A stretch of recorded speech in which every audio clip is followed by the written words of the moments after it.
گزارش کروں گا حضرت مولانا مفتی عبداللہ معروفی صاحب استاد دارالعلوم دیوبند اس تجویز کو پیش فرمائیں.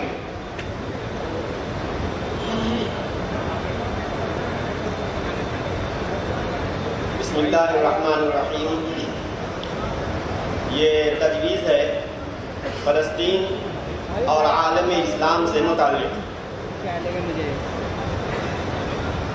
جمعیت علماء ہند کی مجلس منتظمہ کا یہ اجلاس فلسطین میں اسرائیلی تشدد اور مسجد اقصی میں نمازیوں کے ساتھ مار پیٹ پر گہری تشویش کا اظہار کرتا ہے. تشدد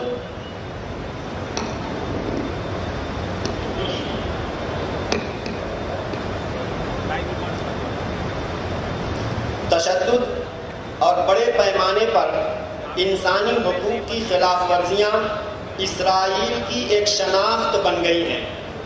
نہتھے اور کمزور فلسطینیوں اور ان کے بچوں کو قتل کرنا اس دہشت گرد اور شیطانی حکومت کی صفت خاصہ ہے.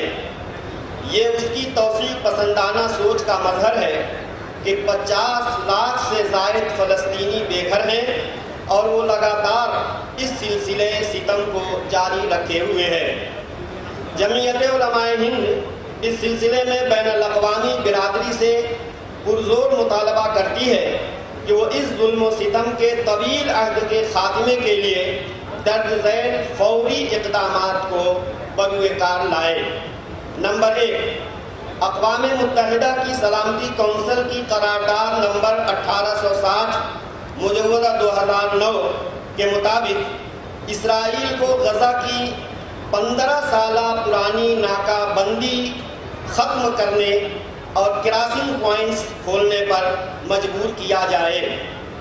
نمبر 2، اقوام متحدہ کی سلامتی کونسل کی قرارداد نمبر 2334 2334 مجوزہ 2016 کے مطابق اسرائیل کو مشرقی یروشلم سمیت مغربی کنارے میں یہودی آباد کاری کی تمام سرگرمیاں بند کرنے کی ہدایت دی جائے. نمبر 3، اسرائیل مقبوضہ فلسطینی سرزمین میں انسانی حقوق کی تمام خلاف ورزیوں اور زیادتیوں سے فوری طور سے باز آئے. اسرائیل مقبوضہ فلسطینی سرزمین میں انسانی حقوق کی تمام خلاف ورزیوں اور زیادتیوں سے فوری طور سے باز آئے، جس میں طاقت کا ناجائز استعمال، مکانات کی مسماری، جبریہ بے دخلی اور بین الاقوامی اصولوں کی فوجی خلاف ورزیوں کے لیے جواب دہی کو یقینی بنایا جائے.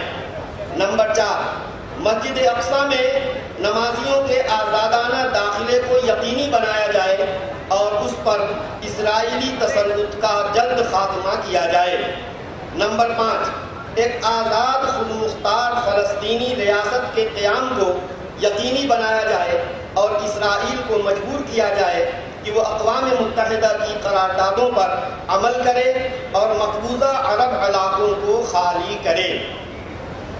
نمبر 6، ہندوستان نے ہمیشہ اور ہر فورم پر فلسطینیوں کی جد و جہد اور آزاد فلسطینی ریاست کے قیام کی حمایت کی ہے.